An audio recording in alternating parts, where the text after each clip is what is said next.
کسی کمزاد اگر کوئی قابل ہو جاتا ہے تو اپنے استاد کی گردن کاٹ دیتا ہے۔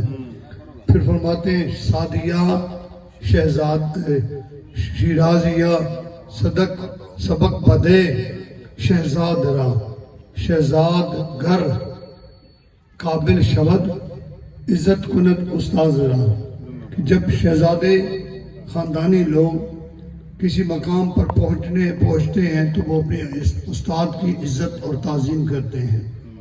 تو چونکہ وڑائچ ایک عظیم خانوادہ ہوتا ہے اور جٹ برادری میں ان کی ایک بڑی اہمیت ہے، چند لمحات انہوں نے میرے ساتھ گزارے تو انہوں نے اس لمحوں کو یاد رکھا ہے، اور اس یاد کے حوالے سے آپ جیسے مقدس اور پیارے لوگوں کے ساتھ انہوں نے گیدرنگ کر کے ملایا بھی سے ہیں اور عزتیں دی ہیں۔ اللہ تعالیٰ عزت میں ان کے میں اضافہ فرمائے اور ان کے بھائیوں کو اتفاق و محبت عطا فرمائے۔ میرے عزیز ساتھیوں، میلاد شریف کا مہینہ گزر گیا اور اب ربیع الثانی شریف کی آج یکم ہے، اور محترم جناب عاشق رسول شیخ صاحب نے کافی محبت بھرے انداز میں اپنی گفتگو کا اظہار فرمایا ہے۔ حقیقت یہ ہے کہ ہم سب کے لیے مرکز و محور آقا پاک صلی اللہ علیہ وسلم کی ذات مقدس ہے۔ اپنوں کی بات نہیں کرتے، مسلمان چاہے کسی بھی مکتب فکر کا ہو، مسلمان آقا کا غلام ہے، کلمہ پڑھتا ہے تو حضور کی محبت آتی ہے تو پھر اللہ پاک کی بارگاہ میں جھکتا بھی ہے۔ مسلمان کا تو کوئی کہنا نہیں ہے، اس میں کوئی فرق نہیں، کہ اللہ نے بھی فرمایا وَاعْتَصِمُوا بِحَبْلِ اللَّهِ جَمِيعًا وَلَا تَفَرَّقُوا، اللہ کے رسی کو مضبوطی سے تھامے رکھو اور تفرقے میں نہ پڑو۔ میں بات کر رہا ہوں امریکہ کے بہت بڑے اسکالر جوئس مازرمین کی، کہ جس نے 1974 میں ایک سوال کیا تھا کہ دنیا کے جتنے اسکالرز ہو ہمیں بتاؤ کہ دنیا میں عظیم ترین لیڈر کون ہے۔ تو اس وقت کسی نے گوتم بدھ کو کہا، کسی نے ہٹلر کا کہا، کسی نے گاندھی کا کہا، کسی نے عیسیٰ کا کہا، کسی نے حضرت موسیٰ کا کہا، مختلف لوگوں کے نام لیتے رہے۔ پھر اس نے ایک کیٹیگری رکھی کہ عظیم ترین لیڈر وہ ہو سکتا ہے جو وہ یک وقت 3 شرطوں کو پورا کرے، 3 اصول دے۔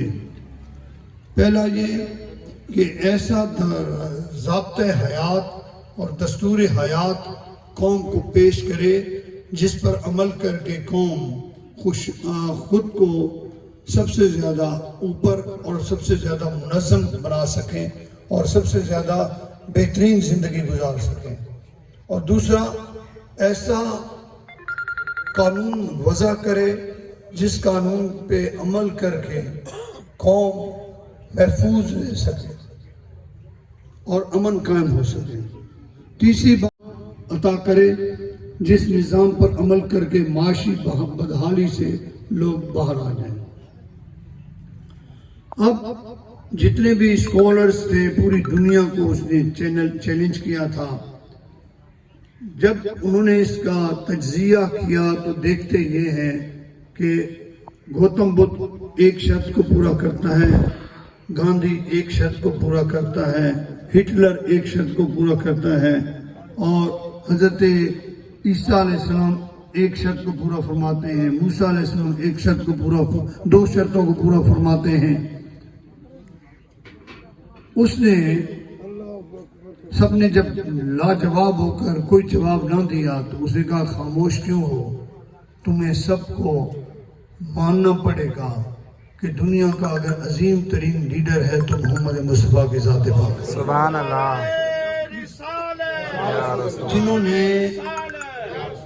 جنہوں نے تینوں قوانین اپنی قوم کو فراہم فرمائے ہیں۔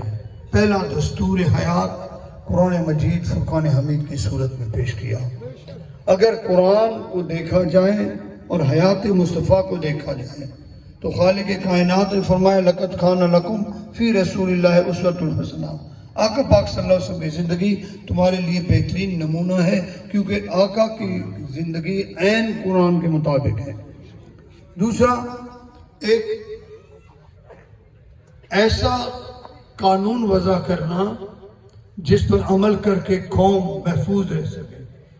آپ نے شریعت محمدی کا قانون عطا فرمایا اور آقا پاک صلی اللہ علیہ وسلم نے ایسے نظام شریعت عطا کیا کہ قانون ایسا دیا، آپ فرماتے ہیں کہ اگر میری بیٹی فاطمہ بھی چوری کی مرتکب ہوتی ہیں تو ان کے ہاتھ بھی کاٹ لیے جائیں۔ یعنی یہ ایسا قانون دیا کہ جو چور ہے اس کو اسی سزا ملے، جو قاتل ہے اس کی سزا اسی کے مطابق ملے، جو زانی ہے اس کو اس کی سزا ملے۔ ٹائم کم ہے، عصر کی نماز ہو چکی ہے، مغرب کے ٹائم آنے والا ہے، میں اس کی زیادہ تشریح میں نہیں جانا چاہتا۔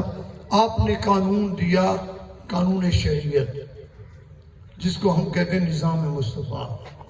سرکار پاک صلی اللہ علیہ وسلم نے ایسا نظام وضع کر دیا کہ انسانیت کی زندگی بن گئی۔ اور چوتھا قانون، تیسرا قانون وہ کیا تھا کہ اس نے کہا کہ وہ ایسا قانون دے، ایسا سسٹم دے جس سے معاشی بدحالی دور ہو۔ آقا پاک صلی اللہ علیہ وسلم نے نظام شریعت عطا کر، نظام زکوٰۃ عطا کر دیا، اور زکوٰۃ کا جب نظام آ گیا